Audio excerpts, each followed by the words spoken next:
Hello folks, I am back with a firearms review and it's going to be on the Sauer M400 tread pistol. Just to let you know up front, I'm going to offer my apologies right now. I'm not in the best of spaces right now, so I'm just trying to film around there. So if there's a shaky camera, I apologize for that.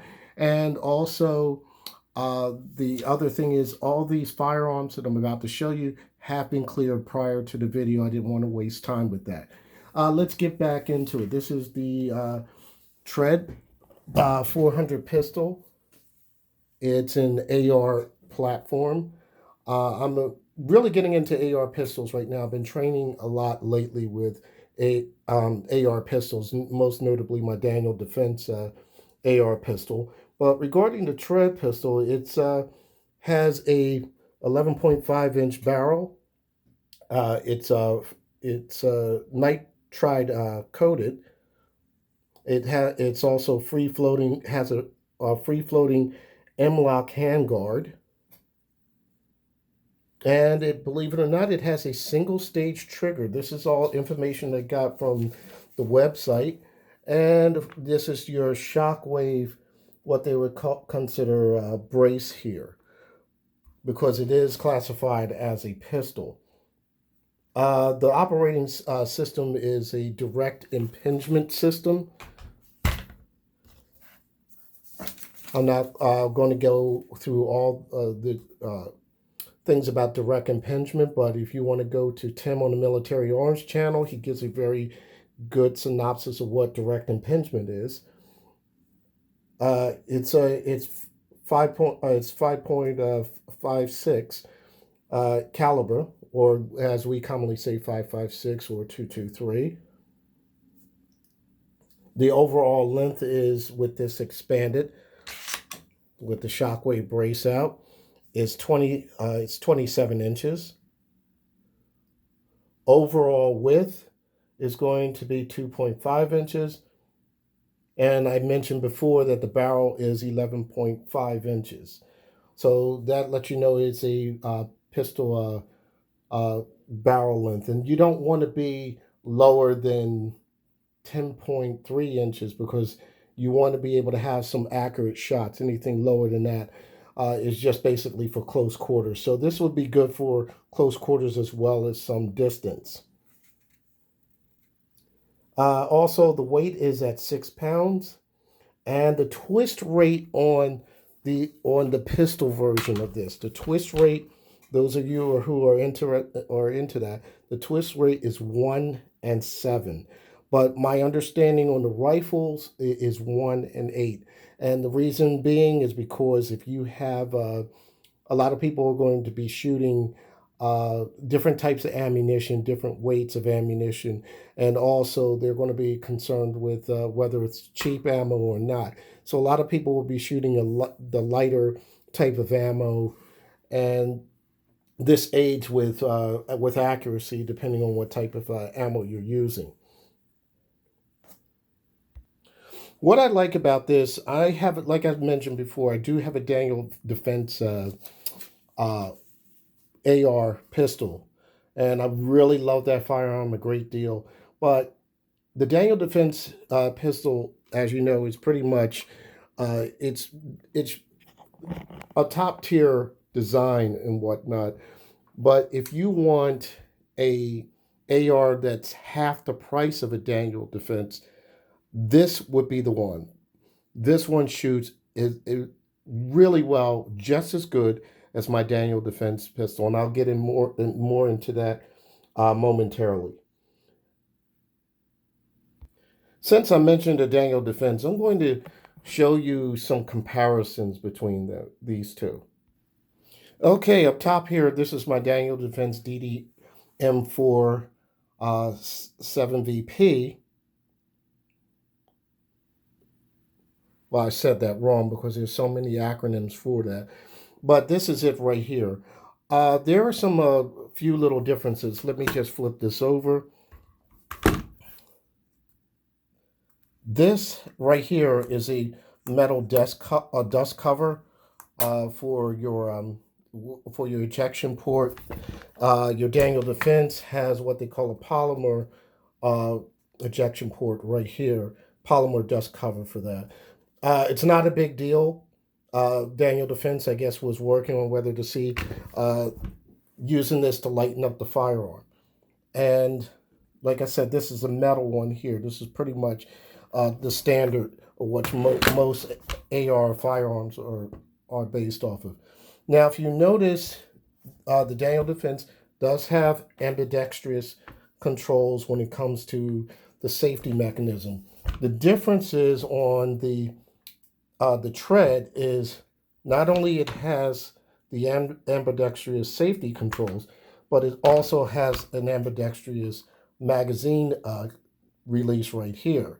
So you can use this side for you lefties, and all you have to do is depress that and your magazine is out. I used it even though I'm not a left-handed shooter. I just tried it out and just to see how it would work out, and it works perfectly. Like a lot of times when they put left-handed controls on certain firearms, it's like an afterthought and it doesn't work properly. So this does work very well. Another difference I notice is the QD sling attachment points.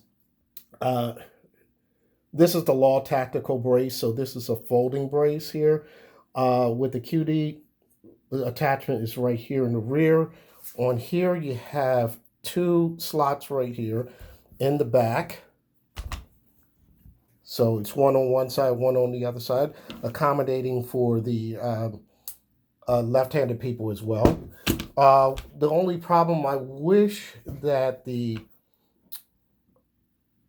tread does not have a QD sling attachment point here. You would have to buy that separate, as opposed on the Daniel Defense, it does have it here. So that's the one little downer I can just pretty much say. Other than that, this is your standard, I believe, Magpul that makes these. If I'm correct, it has the bottom where you can detach it and put some equipment in here. And this is Daniel Defense's proprietary grip. I love this grip, by the way. And that's pretty much it for these two. They are both excellent firearms, and I will get into that in just a few. Now, I'm not really much of a fan of the Shockwave Brace, but when shooting this wasn't bad at all. So I will probably contact SIG to figure out what I would do with this to change this out or not. But like I said, during shooting, there was no problem with this. I really thought I would be really uncomfortable, but I was not uncomfortable at all. What's pretty nice about it is that you can hit this tab here is kind of tiny right here, but what it does is when you press it, it extends your brace out so you can be able to shoulder this properly if you want to, or cheek it if you want to. So the cheek well is not bad here. It's just something that you get used to here and there. And it has a slot here of if you want to run a strap through this. I'm not used to this particular style where you can run a strap through. I pretty much like using the QD points. So I will be contacting SIG to get a QD point right here in the front here, so I prefer to use a 2-point sling anyway versus a single point sling. In the front, the barrel, as you see, is your standard bird cage. Most of this is pretty much your standard with ARs. Now, one thing I'm going to say about when the tread rifle came out. When they came out with the tread rifle, a lot of people dismissed this as a budget firearm. And what I hate is when people call certain things a budget firearm. This is not a budget firearm. This is not an economy firearm. This is not any of those things that I've mentioned. This is actually as good as my Daniel Defense. This should not be categorized as a budget firearm or so forth. Even though this is half the price of the Daniel Defense, this is a very excellent firearm. The reason why people can tend to think of this little tread logo here, this logo is just essentially making it easier for possibly new shooters or somebody that's like me that's not good at gunsmithing or anything of that nature.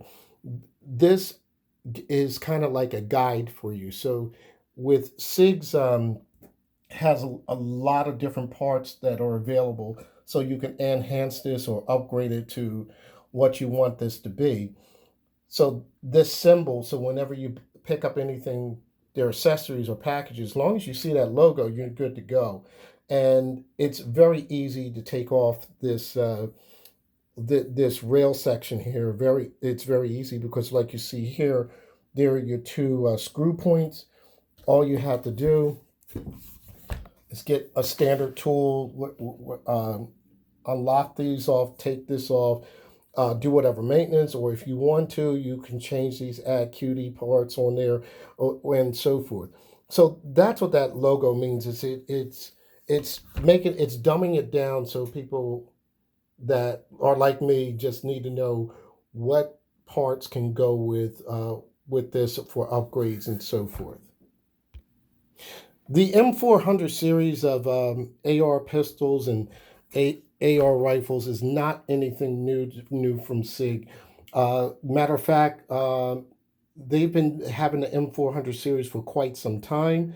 And also, SIG has won another military contract for the United States Army on, I forget what, I guess, unit that they're using, but they're using a lot of different AR components and so forth with the U.S. Army at this time, and they just won a contract. So SIG is no slouch when it comes to making the AR-15s and so forth, especially with the MCX versions and so forth.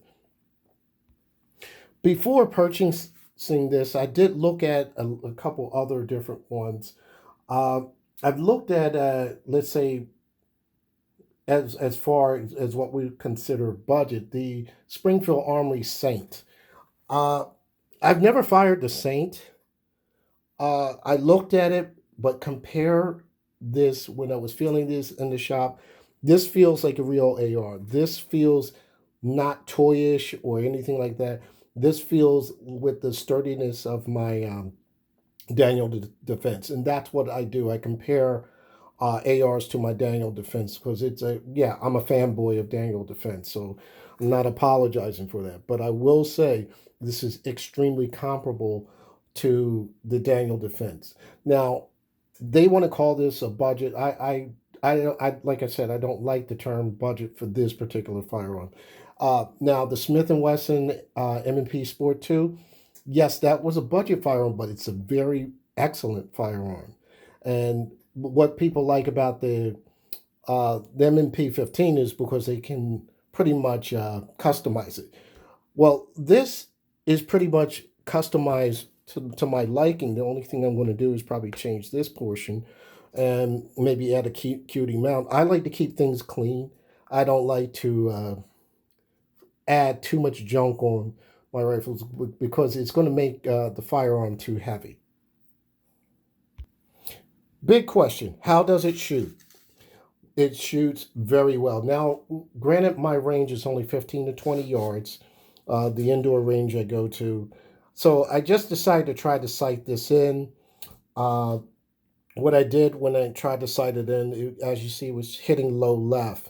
So I wind up having to make some adjustments and came up into this area. And then this is where I got my target dead on. This is what I wanted this to shoot like. And this is roughly, I would say, about 15 yards. Yeah, so this is my, like I said, 15-yard shots, and this is what I pretty much really like this to the accuracy to come out.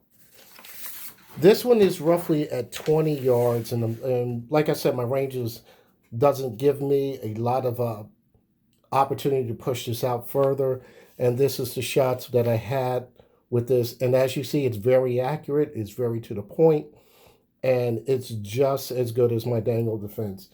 And I really, really am impressed with this firearm. So in closing, what I'm going to do is I will probably add some sights on the front for this firearm. So I'll have some backup irons here and here.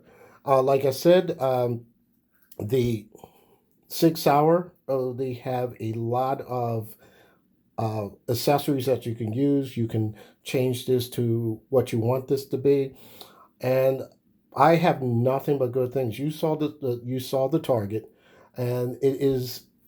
I don't like the term budget minded, but for half of the price of the Daniel Defense, anybody that wants an AR pistol, this is the way to go. I'm going to firmly back this up.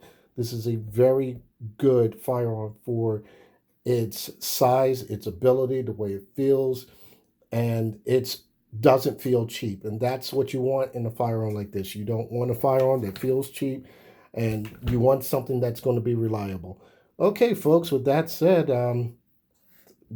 thanks for watching. Stay safe. Hashtag 2A. Take care, folks.